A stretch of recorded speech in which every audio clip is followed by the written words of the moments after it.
नमस्कार दोस्तों, इस वीडियो को लाइक करें, हमारे चैनल को सब्सक्राइब करें, इस घंटी के आइकन को दबाएं, ऑल सेलेक्ट करें हमारी सभी वीडियो सबसे पहले देखने के लिए।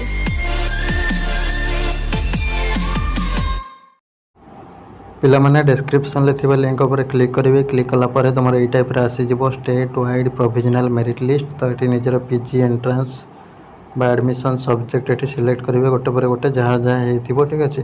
तापर निजर हॉल टिकेट नंबरटा बा रोल नंबरटा तुम एडमिट कार्ड हो जो मैंने एडमिट कार्ड पाख रखि जो मानकर एग्जाम कैंडिडेट कॉपी जोटा एग्जाम हॉल नहीं आसो मुंडा मार्थिल से रोल नंबर लिखाई से देखिए टाइप करनब करने जो कैप्चा ये जो देखुं जहाँ लिखाई से ये टाइप करदे तापर शो बटन उपर क्लिक करदे। क्लिक करदे निजर रैंक मार्क ये सब डिटेल्स देखिपारे ठीक अच्छे।